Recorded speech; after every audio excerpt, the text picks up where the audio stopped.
अस्सलाम वालेकुम। अच्छा भाई, मैं ये सोच रहा था कि अगर आप लोग कोई बिज़नेस करते हैं, कोई प्रोडक्ट बनाते हैं, चाहे आप जूते बनाते हों, कपड़े बनाते हों या कोई भी XYZ आपकी कंपनी प्रोडक्ट बनाती है और वो अगर नहीं बिक रही, तो भाई सबसे पहले तो आप उस चीज़ को डालो मटके के अंदर। क्यों? क्योंकि मटका जो है ना वो एक ऐसी चीज़ बन चुका है पाकिस्तान में कि वो बिकना ही बिकना है। ठीक है ना। सबसे पहले भाई हमने चाय को मटके में डाला, बिकने लग गई भाई। 25 रुपये की चाय 100 रुपये की हो गई। क्यों? क्योंकि 50 रुपये का तो मटका है और बाकी उसको लाने ले जाने की कॉस्ट है। तो आप ये देखें कि आपको प्रॉफिट भी हो रहा है, उसके अंदर जो है ना आपकी चीज़ बिक भी रही है और मार्केटिंग हो रही है। क्यों? क्योंकि भाई आपने मटके में डाल दिया। अब जैसे मैं अभी एक वीडियो आ रही थी, वो हुसैनाबाद के अंदर ना कोई पिज़्ज़ा फ्राइज़ है जिसको मटके में डाल के वो मटका पिज़्ज़ा फ्राइज़ हो गए। तो अगर इस कॉन्सेप्ट को तुम देखो ना, पब्लिक की साइकी समझो, तो तुम्हें समझ में आएगा कि मटका बहुत इंपॉर्टेंट है भाई। पहली बात तो यार देखो, हमें कोई भी चीज़ समझ में आती है ना कि यार ये चीज़ है, ओहो ये, उसको मटके में डाल के बेचने लगो, सब चीज़ें बिकने लग जाती हैं। अब पहले बिरयानी मटके में गई, उसके बाद हलीम मटके में गया, फिर उसके बाद कड़ी चावल मटके में जाएंगे अभी। ठीक है ना। अभी पिज़्ज़ा फ्राइज़ मैंने देखा, अबे मेरी तो मैं क्या बोलूँ यार, पहली बात पिज़्ज़ा फ्राइज़ पूरी दुनिया में कहीं नहीं मिलते शायद। अब वो पिज़्ज़ा जिसका कॉन्सेप्ट इटली ने निकाला था किसी वजह से कि भाई ये वजूहत है जिसकी वजह से इस डिश को जो है ना दरियाफ़्त किया गया। उसके अंदर पहले तो हमने इतनी इगड़म तिगड़म की, पहले उसमें काली मिर्चें डाली, फिर उसमें कड़ी चावल डाल दिए कि कड़ी चावल पिज़्ज़ा हो जाएगा वो। उसके अलावा फिर हमने क्या निहारी पिज़्ज़ा कर दिया। मतलब जो हमें समझ में आ रहा था ना वो हमने पिज़्ज़ा के नाम पे बेचा और पब्लिक ने खाया। अरे वाह भाई, कोई नेक्स्ट लेवल चीज़ है ये वो फलाना। उसके बाद वो पिज़्ज़ा फ्राइज़ को मटके में डाल दिया, एक और जो है ना वो लेयर लगा दी इसके ऊपर।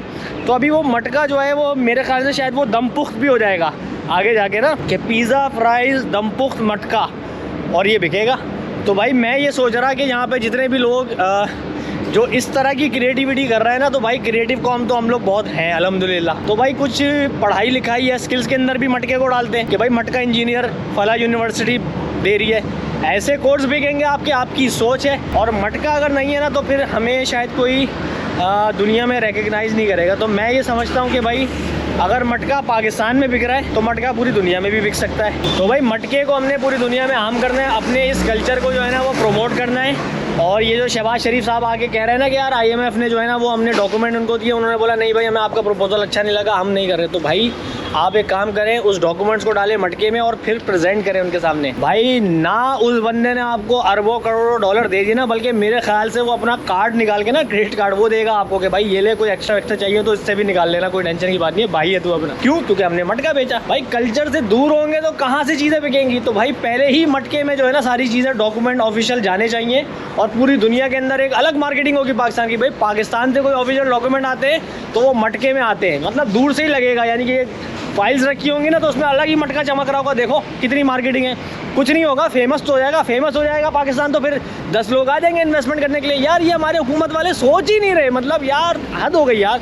मटका तुम्हारे घर की चीज़ है और तुम लोग जो है ना इसके ऊपर ध्यान ही नहीं दे रहे। तो भाई जब मटका इतना इंपॉर्टेंट है ना, तो मैंने सोचा कि यूनिवर्सिटीज़ जो है ना वो स्पेशल कोर्स निकालें कि भाई मटका इंजीनियर बना रहे हैं हम लोग, मटका डॉक्टर बना रहे हैं हम लोग, और मटका जो है ना फैशन डिज़ाइनर बना रहे हैं। अब जैसे ये जूते हैं, अगर मैं जूते बना रहा हूँ तो मैं ये सोच रहा हूँ कि यार अब मैं इसको मटके में डाल के कैसे बेचूँ। तो आप ये देखो कि आप कहाँ पे लैग कर रहे हो आपका बिज़नेस, आपकी प्रोडक्ट क्यों नहीं बिक रही, क्या नहीं बिक रही। क्यों? क्योंकि आपकी ज़िंदगियों में मटका नहीं है भाई। और मटके के नाम पे ना देखो मंजन बहुत आसानी से बिक जाता है। जैसे कि मैं बताता हूँ कि एक कढ़ाई है, वो 800-900 रुपये की जो है ना वो नॉर्मली मिल जाती है, कहीं पे भी आप जाते हो ना, शनवारी वगैरह। अब उसको आप मटका कढ़ाई कर लो, 300 रुपये की जो है ना वो मटके की, 400 रुपये की जो उसकी वैल्यू है ना वो एडिशन हो गई। अब आपकी 800 रुपये की कढ़ाई 1200 की नहीं बिक रही, वो बिक रही है 1500 रुपये की। क्यों? क्योंकि मटका आ गया है भाई। कि लोग समझ ही नहीं पा रहे हैं और लोग उसको समझ रहे हैं कि हाँ ये है हमारा कल्चर, ये है भाई, अब आए ना हम सही जगह पे। तो भाई अगर मटका इतना ही ज़रूरी है ना तो फिर मटके को अपनी ज़िंदगियों में जोड़ लो, सर पे पहन के फिरते हैं, ताकि पूरी दुनिया अट्रैक्ट हो और हमारे जो रिसोर्सेज हैं ना स्किल्स वाले, जो मतलब यानी कि डॉक्टर इंजीनियर ये वो, तो दूर से ही नज़र आएँ और लोग उनको अट्रैक्ट होकर जो है ना उनको जॉब पे रखें, उनको कारोबार में शामिल करें, कहीं पे भी शामिल करें। तो मुझे तो लगता है कि यार ये चीज़ जो है ना वो होनी चाहिए। और मटका जो है ना गली गली कूचे कूचे में होना चाहिए। इससे देखिए बहुत सारे फायदे हैं। जो मटका बनाने वाले लोग हैं, जो कंपनीज हैं, उनका काम भी चलेगा। आपके पास एक जो है ना मार्केटिंग टूल आ गया मटका, तो आप बिकोगे भी पूरी दुनिया में कि भाई ओ मटका इंजीनियर, ओ मटका डॉक्टर। अबे भाई ये तो हमारी टांग की हड्डी, ये करके सही कर देगा। एक मटका खींच के मारेगा सारे दर्द लो। तो बहुत सारे फ़ायदे मुझे दिख रहे हैं मटके पे। तो लिहाजा अगर आपको समझ में आए मेरी वीडियो तो उस पर सोचिएगा और कमेंट्स में बताइएगा कि मटके के साथ हम लोग क्या क्या चीज़ें जो है ना वो अचीव कर सकते हैं। खुश रहें, ख्याल रखें और मटके को अपनी ज़िंदगी में शामिल करें। शुक्रिया।